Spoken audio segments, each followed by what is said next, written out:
Okay. Thank you for that introduction, and I want to thank you for everybody for having me here today. It is an honor to be here, and I'm so excited to present my research to you today. We're going to take a departure from British archaeology for a moment and look at some things from Italy. So, from the late 1st to the 2nd century AD, Roman military victories over barbarian peoples were celebrated visually in state-sponsored reliefs, decorating monuments and public spaces surrounding cities in Rome. These other women and children are depicted as being taken as booty and prisoners from a battle between Romans and barbarians, or they are displayed as trophies. The fates of these people are varied. Some become prostitutes, some shopkeepers, others wet nurses and teachers to elite children, and still others agricultural laborers. In exploring the potential outcomes of their enslavement, various strands of evidence suggested that women and children were often sex trafficked. The captives' initial experience of sexual violence is only the first step in their experience of human trafficking. For women in the slave trade, always involved, and still always involves the constant danger of sexual assault. Therefore, their experience constitute more than slavery. So from here, I would like to say that there is a content warning. I will be talking about sexual assault and images of that in Roman art, so if this is something you do not feel comfortable with, now would be the time to leave the room, or the virtual room, so to speak. The region where the barbarian women and children come from in this study are primarily Gaul, Germania, and Dacia. And I would like to take just a second to provide some modern sex trafficking statistics to kind of put in perspective kind of the grand scale. What's going on today is very equal to what was going on in the past.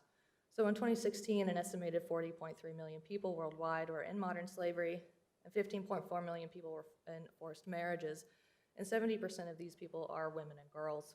And women and girls account for 99% of victims in the global commercial sex industry, and boys 7%. So the United Nations in 2000 defined the trafficking in human beings here.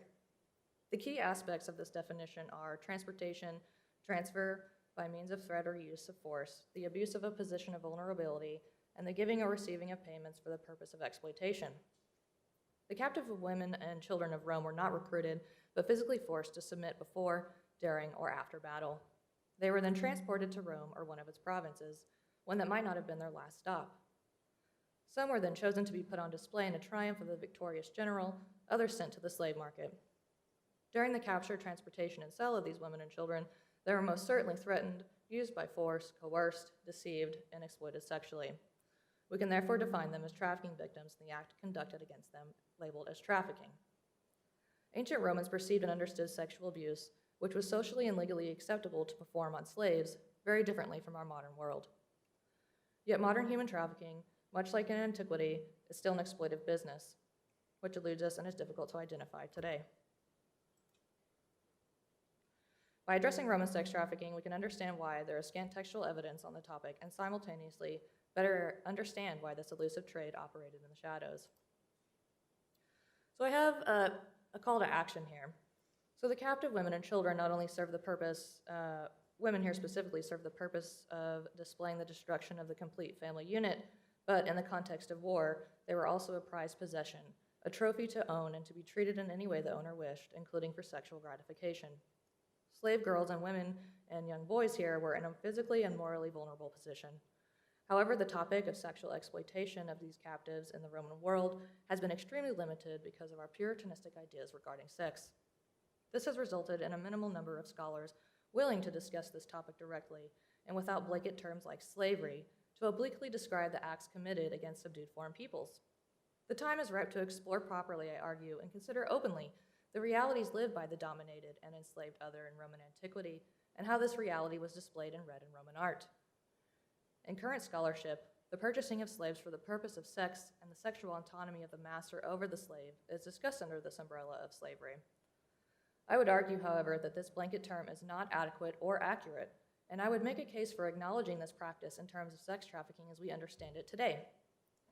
While this term does not appear in the Latin language, there is considerable textual evidence for the denigration of unfree individuals whose bodies were at the disposal of others, and for the circulation of attractive slaves for the sexual pleasure of those in power and control.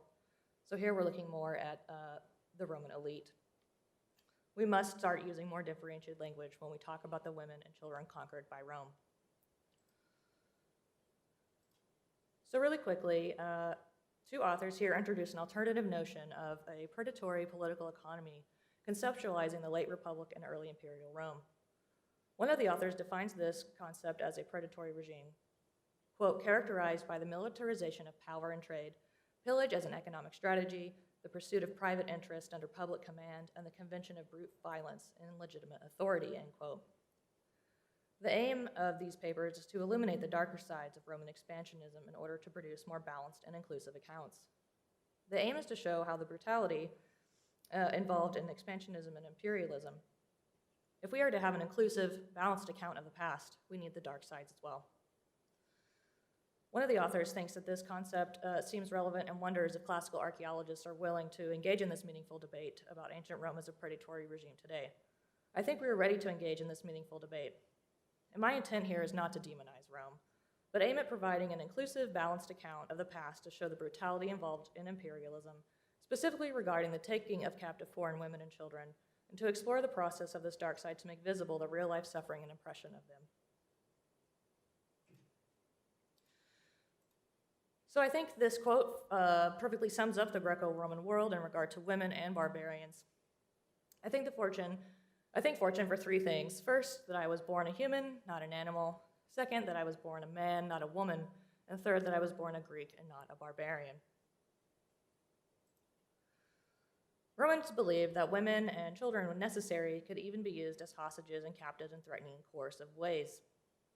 Dionysius, writing to the plebs here, is stating that by potentially torturing the wives and other family members, these captives and hostages would be trained to avoid conflict with Rome at all costs. Instead, they would resort to treaties and submit themselves to whatever was asked of them, unarmed. Rape must be one of these ignominious tortures, an act that, quote, inscribes the impotence of the defeated men through the violated bodies of their women, end quote. Rape is the first forceful submission. William Harris argues, quote, almost every year the legions went out and did mass violence to someone, and this regularity gives the phenomenon a pathological character, end quote. Cicero states that rape is a custom of war, and Virgil equates the enslavement of captives with rape. At the same time, Dionysius of Halicarnassus labels rape as essential for a captive. Wartime rape by the Romans, therefore, can be classified as a manifestation of this pathological character to uphold the custom of war and an essential act that is expected to befall a captive. The sex trade in females in ancient Roman world is all but invisible.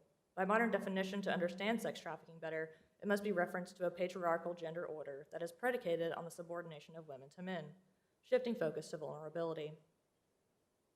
This definition applies to the context of Roman patriarchy.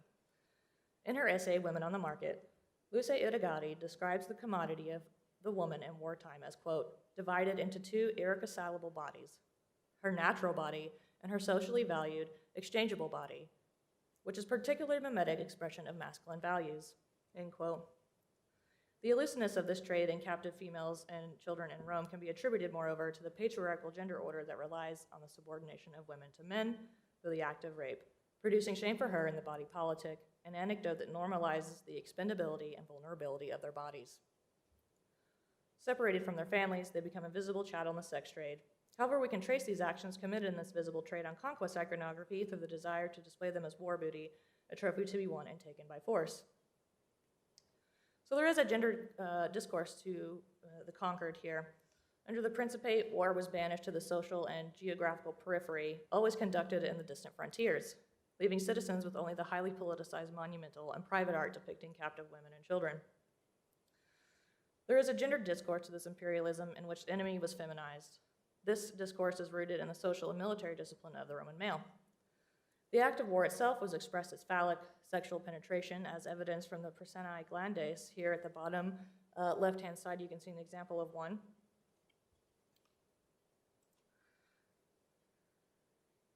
That are lead slingshots used by Octavian's besieging army in Perugia in 41 to 40 BC against Lucius Antonius, who is Mark Antony's brother, and Fulvia, Mark Antony's ex-wife. The Latin word for sling bullet is glans, originally meaning acorn. Glans was used by ancient medical writers to describe the tip of the penis, the actual shot itself symbolizing the Roman male sexual persona, the phallus ready to penetrate. Two examples of the obscenities etched into the slingshot directed at Fulvia are, quote, "Bold Lucius Antonius and Fulvia, open up your asshole," and, quote, "I seek Fulvia's clitoris." Clitoris was regarded as one of the crudest obscenities, and Judith Hallett suggested that Romans employed the sexual terms in the vernacular of sexual activity to vent feelings of military hostility. Moreover, Rome was continuously at war during this period of study, but not every Roman soldier in the professional army saw combat, rendering this aspect of masculinity untested for some. Conquest art, therefore, is an outlet for how this masculinity is tested and expressed, educating the soldier onlookers who never experienced battle how masculinity is to be used in this context and how this is supposed to look. The art can also act as a placeholder for men who have not tested their masculinity in this way. The art does it for them. So I used two theories in my research, and I will just go over really quickly two of them that featured prominently in wartime tactics during the first 2 centuries AD. So expansionist is asexual in nature, and this theory was done by Kathy Gaka in 2011, and she did all of the literary research to connect the types of sexual assaults that happened during war to the type of wartime tactics. So expansionist is a desire to conquer land and resources, and women and children are seen as a resource of this land. The actions here, they are beaten, raped, and subjugated and kept alive to be used in the sex trades. Retaliatory is sexual in nature, and this is aggressive military action motivated by a grievance against the opposing group, and sometimes you can have a mix of predatory and parasitic. Here, the conquered group is angered the Romans by either aiding Roman enemies or failing to surrender or showing signs of resistance of occupation and administrative rule. In those instances, unfortunately, women are gang raped. There are 3 reasons, I also used feminist film theory to kind of get at the male gaze when reading the art. And feminist film theorist E.N. Kaplan here explains the construction of the observer as male and the observed as female, and her essay is the gaze male. Additionally, feminist film theorist Marianne Doan, in her analysis of the male gaze, argues that the categorized alignment of observed and observer is one in which, quote, "the male is the mover of the narrative, while the female's association with space or matter deprives her of her subjectivity," end quote. There is a clear gendered relationship between the viewer and the viewed in Roman art. According to Natalie Campen, there are 2 contradictory notions when imagining such gendered relationships, revealing the instability of gender and gendered thinking. First, the Roman object is like the conquered, enslaved, or woman to the extent that it is possessible, feminizing the works of art to make the possessor more powerful like a man, even if the possessor is a woman. If the object is feminized in some way, quote, "then the very act of Roman looking can be understood as active and possessing and thus a manly one," end quote. Second, the object attracts, addresses, and dominates the viewer. The viewer is then found desiring and or being manipulated by the object, and they are now possessed by it, as designed by public and private erotic images on various mediums throughout the Roman capital. Consequently, this study interprets the representation of most barbarian women, in most instances children, as one that is sexually charged based on active and passive gestures. So the main gestures that are displayed, women and children can be seen knelt, begging for clemency from the general or the emperor. They are sat in mourning and despondency, holding their head in their hands, or they're seen stood with their partner, staring off. And then we have women who are sat in more fetal positions in states of mourning. So the material overview that I looked at were columns like Trajan's and Marcus Aurelius, Trajan's Arch at Benevento, plaster cast molds from funerary building adornments, cameos, sarcophagi, and a few bronze statuary. So I've identified 3 steps in the Roman art that show this trafficking of women and children. So there are scenes of capture, transport, and then we have trophy and triumph. And now I'm going to go through some examples on what those look like. On the column of Marcus Aurelius here, we have scenes of Roman soldiers grabbing and manhandling women. Gestures of rape are indicated by the exposed bare breast, hair pulling, and bare shoulders. Here we have another soldier pulling a barbarian woman by the wrist. And behind these women, we see a group of women and children being ready to taken for transport. Transport scenes can be seen on Trajan's column. We have a group of women offering up themselves and their children to Roman generals and soldiers. In the background, we have Trajan standing there offering another woman and her child transport on a ship. So all of these women and children would have been transported on this ship most likely. Whoops. There's also evidence from papyri in Egypt of a transportation log that lists women for prostitution, specifically women arriving by sea and soldiers' women. It is impossible to prove if these women did come from wartime capture, but it is highly likely that some of them did. We also have a trophy display, so women and their male counterpart are sat at the base of a tropaeum that holds the arms of the conquered people. And we can also see here on the right, women and children walking in a triumphal procession in Rome. One of my favorite examples that has all three of these trafficking steps on it is a marble battle sarcophagus from the 2nd century AD in the Vatican. On the front, we have a barbarian woman. Actually, she is a wet nurse, and she has her breast exposed and her shoulder, indicating wartime rape, and is offering up a barbarian child to a Roman general. So this would be a scene of capture and submission. On the left-hand side of the sarcophagus, we have another barbarian woman and child sat on a cart who are being transported off. And on the right-hand side, we have women sat on the litter being carried through a triumphal procession. So really quickly, I just want to go a little more in depth about the children since we've looked in depth at the women. So wartime for children, rape of women and children were a commonplace of war, according to Livy. Livy also states that commanders allowed soldiers to seize children to be raped, and the rape of children, virgins, and wives listed with the enslavement of youth. And specifically in Roman-occupied Batvia, Roman soldiers used military conscription to capture boys too young for military service. They said it's the right age for attention and desire of adult men, and they were taken explicitly for the purpose of sex. So why is the trade elusive for us for locating children in the ancient world? Well, one is modern problems. Like I said before, I think this quote sums it up perfectly. Quote, the question of what we do with our modern sensibilities about subjects like sexual violence is complicated. That doesn't really answer many questions. It covers things up. And also, there's been a preference given to girls over boys based on cultural assumptions and feelings. So here I aim to look more at what is going on with the captured boys. In the ancient context, elusiveness comes from the age of girls, or puellas is what they're called, is sometimes ambiguous in the ancient text, so we can't really pinpoint an age to them. Some of the terms that are used towards them are ambiguous and have multiple meanings, so it's hard to pin something down. Epigraphic evidence only gets us so far, and there are minimal artistic representations and depictions outside of the home. So all of the images you're about to see coming up come from the setting of inside villas.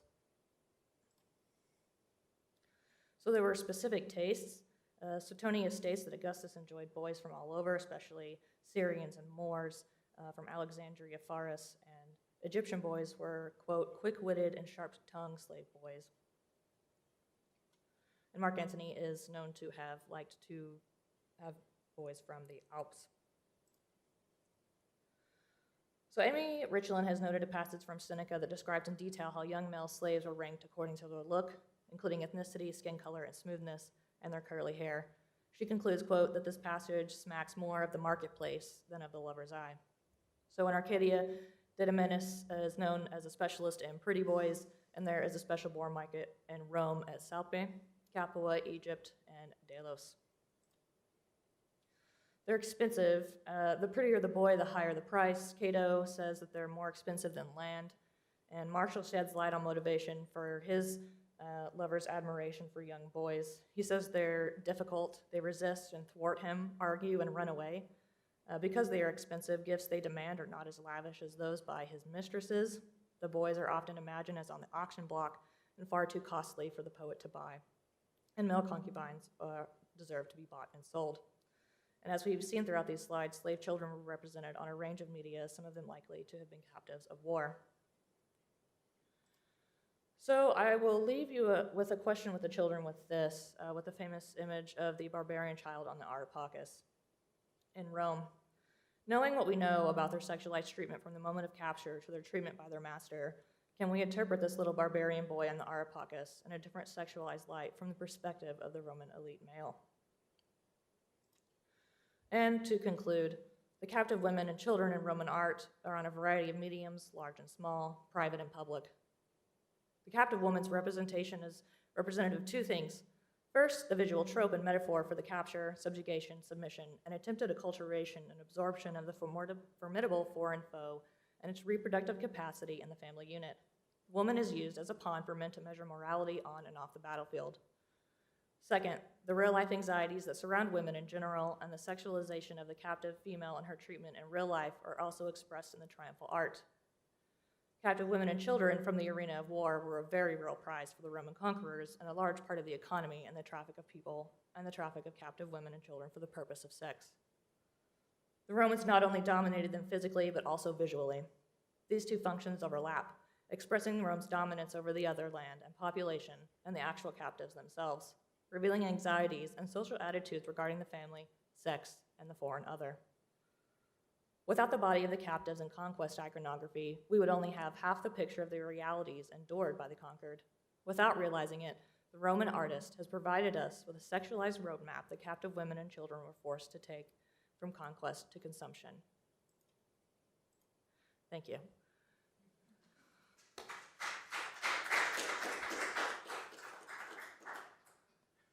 I wanted to have a picture of the dogs after we talked about so much dark things. Lighten it up a bit.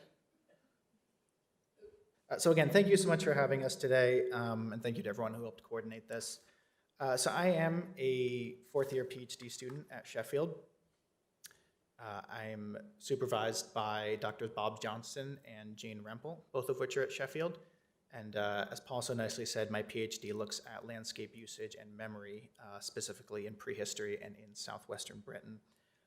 And what I'd like to do today is just bring you through some of the background and theoretical work that's inspired my project, and then go a bit into my methodology, and we'll finish with some results from the first of the 3 case studies I conducted, which is the Welsh Severn Estuary.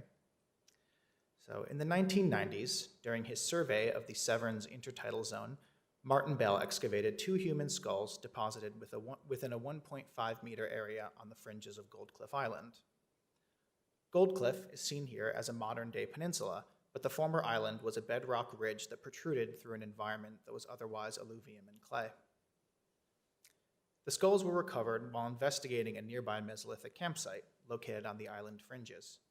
Radiocarbon dates indicate that both skulls are of late Bronze Age date and were deposited within 500 years of each other, having been either buried or gradually pushed into the raised bog. A nearby structure was dated to within 20 radiocarbon years of the first Goldcliff skull, indicating association with one or likely both of these burial deposits. The structure comprises 12 roundwood verticals,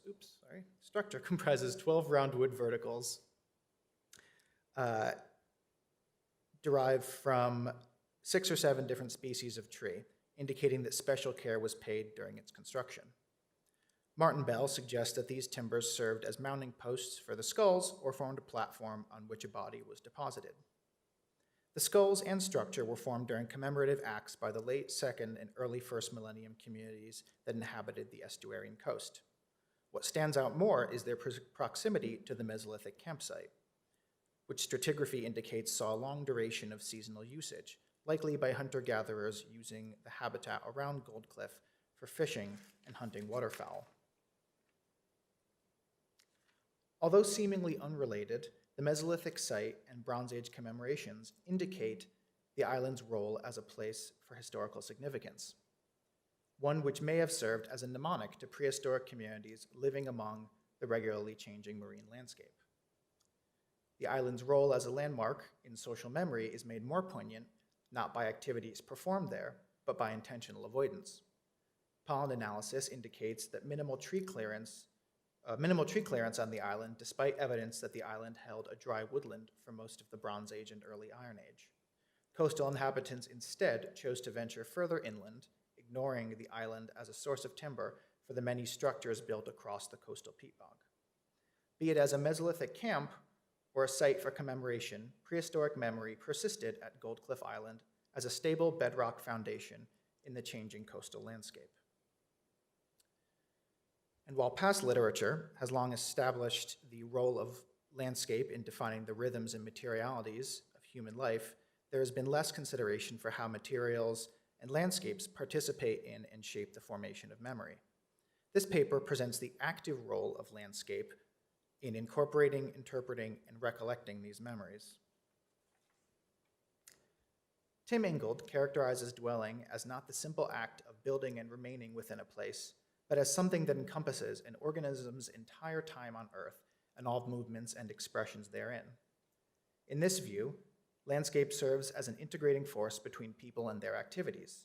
When actions, be they mundane or extraordinary, are carried out at a place, they create meaning and stories the performer associates with that place. They may be retained as emplaced memories. These actions constitute inhabitation and allow individuals to relate to a place. This active relationship between people and landscape allows for their mutual contribution to creating meaning. Historically significant places come into being and remain driven by the enduring nature of materials that allow these histories to live in the present. If you'll excuse some simplistic chronological terms for a moment, surviving Neolithic materials allow Bronze Age people to inhabit a landscape laden with these memories, just as Bronze Age materials would have done for Iron Age inhabitants. Through this process of inhabitation, aspects of the landscape come to represent specific histories and produce frames of reference. These references allowed inhabitants a material connection to the facets of tradition thought of as timeless, even after these traditions may have changed. One could otherwise think of these references as mnemonics that aid in the creation and recollection of social memories. Material culture serves as a device for indexing the past, while the material's impact on the individual's senses aids in present recollection. Contingent on this, of course, are the temporality of the individual and the durability of the material culture. It is the person's temporal evaluation of materials or their remains which create the notion of memory. One could draw a similar conclusion regarding the material properties of landscape. Through natural and anthropogenic processes and agencies, places change, and their power as mnemonics may change. This research asks how a landscape's relative ability to change or remain the same over time would impact its role in storing or acting as a mnemonic for a social memory. A long-established interplay between material and inhabitants aids in recollection and creates historically significant places.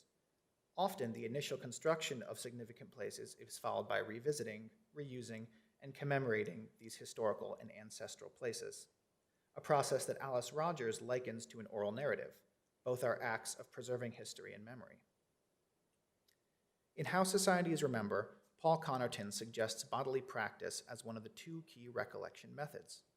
However, experiencing memories through bodily practice does not guarantee the need for images or words to serve as mnemonic devices. In these practices, movements and actions keep the past in mind without advertising a historical origin. An individual's ability to move through and exist within a landscape would be as crucial to the process of recollection as to the landscape's role as a mnemonic. Actions like these represent a society's transforming its shared history into memory. So the question my research poses is how would these creations and recollections of memories differ in a landscape that is relatively stable, such as an upland, or a more dynamic and slow-changing landscape, such as a coastline or a lowland. And so the project considers case studies of relative stability and relatively dynamic landscapes. Alternatively, one could think of these as the landscape's relative ability to change or remain the same over time. Relatively stable landscapes tend not to see significant topographic changes over long periods, such as uplands and granite moors. On the other hand, the Severn Estuary, the subject of this talk, is considered a relatively dynamic landscape. This classification is due to the coastal location, which saw periods of higher sea level characterized by mudflats and salt marshes, followed by marine regression, which allowed the peat bogs to expand. The resulting landscape saw significant amounts of erosion from tidal rhythms and relatively rapid change in overall vegetation as the wetness changed. So for the project, a landscape stability model was put together to categorize varying levels of stability and rates of change across the different environments in each region. The model consists of 6 categories that measure levels of landscape change ranging from those observable daily to those not perceivable within a human lifetime. These include landscapes that see daily or weekly change, such as tidal zones, those that see seasonal change, such as salt marshes and mudflats, and those that change at a yearly to decadal rate, such as reed swamps and peat bogs. Additionally, the model includes moderately stable landscapes that see changes imperceptible in human generations, but could have been documented in an oral tradition, and finally, those that are highly stable landscapes that experience unnoticeable changes in human history. Vegetation and sedimentary data were used to determine the drainage across site. Elevation, slope, and stream network data were used to incorporate factors like erosion and the likelihood of flooding. The project incorporates this data into a Geographic Information System, or GIS project, dividing the study area into varying stability zones. Each zone is assigned a category from the stability model. Using the available temporal data, archaeological and stability-related data was broken into multiple vector layers, each representing a corresponding time. This methodology can measure the frequency and type of archaeological activity across these varying stability zones. So I'll just quickly go into a little detail about the Severn Estuary and the study area that I've been looking at. So stretching northeast, the Welsh side of the Severn, also known as the Gwent Levels, occupies an area of about 42 kilometers northeast by 5.5 kilometers wide between the water's edge and the modern-day seawall. This research uses a smaller 25-kilometer area between the Rumney River and the Second Severn Crossing Bridge, the same area that Martin Bell used during his survey of the intertidal landscape. While the English side of the Severn is composed of intermittent dunes and prominent peat accumulations, the Gwent Levels are an expanse of clay representing a time when marine inundation expanded farther inward. The clay conceals an undulating peat surface that built up during the Neolithic and early Bronze Age before being inundated by rising sea levels during the early Iron Age. Much of the peat remains hidden, and frequently sections are revealed by storm erosion. The resolution of archaeological data varies across the site, with areas that saw more excavation naturally having more archaeological features. Among these are Gold Cliff and Redwick in the central study area, and Rumney located in the southeastern study area. In addition, the entire intertidal zone was subject to a field survey encompassing all locations from the southernmost point at Rumney to the northernmost at Sudbrook. Archaeological finds and features not identified through excavation were those visible during the extensive walkover survey of the intertidal zone. Martin Bell's publications determined the location and dating of archaeological finds and sites for this project. Bell's research includes the stratigraphic sequences obtained via excavation and core sampling, which helped recreate the prehistoric landscape in all of its instances. Overall, the data indicates an environment that saw consistent presence of human communities from the late Mesolithic through the late Iron Age and onward, despite regular changes in wetness, including the development of fen and raised bog environments interspersed with extended periods of marine transgression. Initial GIS analysis of this archaeological activity within the landscape stability zones showed that the relationship between human communities and the landscape in both intensity and character varied based on when the activity occurred chronologically. Activity occurring before 4000 BC appears consistent with little change in location or character despite regular episodes of marine inundation and regression during the mid to late 4th millennium. Activities occurring after 4000 BC is more likely to rise and fall with the character of stability. The density and location of archaeological activity appears more focused in zones categorized as experiencing yearly to decadal changes. The fluctuations in total activity follow overall trends in the total percentage of land categorized as such. By contrast, the activities occurring before 4000 BC remain consistent despite the total percentage of this land, which saw yearly to decadal change, shifting from 30% of the total study area to 0% during the mid to late 4th millennium. Much of this may reflect a change in landscape use and lifestyle before and after the Neolithic. It appears that Mesolithic communities dealt differently with changing environments. Analysis shows that Mesolithic activity corresponds to hunting and gathering in the more dynamic stability zones, and small temporary campsites in more stable zones, such as Gold Cliff Island. As a result, places held relevance and their memory was passed on through usage. From the Neolithic onward, landscape usage became more fluid, and the changing environment shaped the exact location of activity. The relevance of places is still apparent through the reuse of space, but was more greatly influenced by the changing landscape.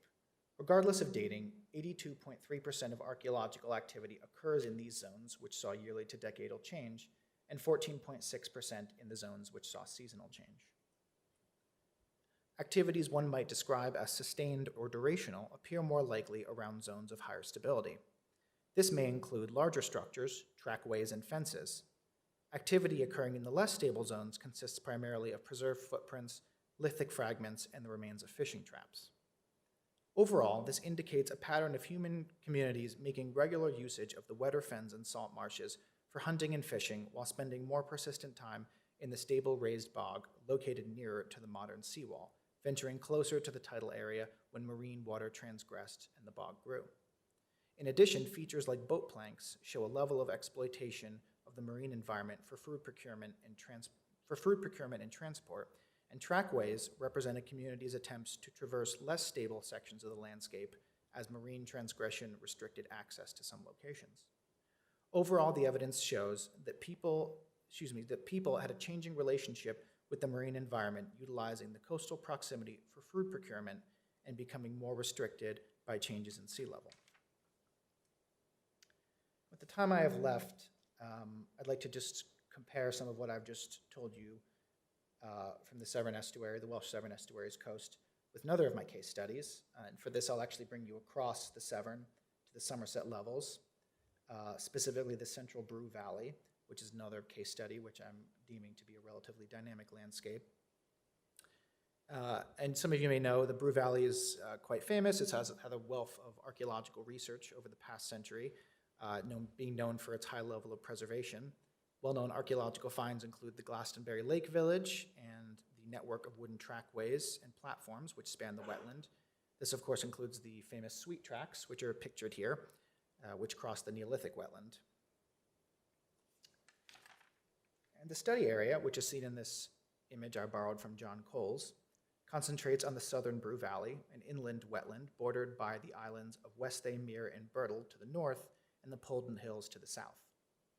The valley floor shifts between zones of seasonal change, when marine inundation results in reed swamps and fenlands, and zones of yearly to decadal change, resulting from marine regression allowing aldercar and raised bog to become prominent. More stable zones prevail on the islands and hill slopes where marine waters were less influential. These locations saw Neolithic and Bronze Age settlements, while wooden platforms and trackways populated the surrounding wetland. These are especially noticeable between the Polden Hills and the islands of Westhay and Mere, where a corridor of trackways spanned the more dynamic zones. Prehistoric communities repaired and relocated these tracks as the raised bog shifted and wetness levels changed.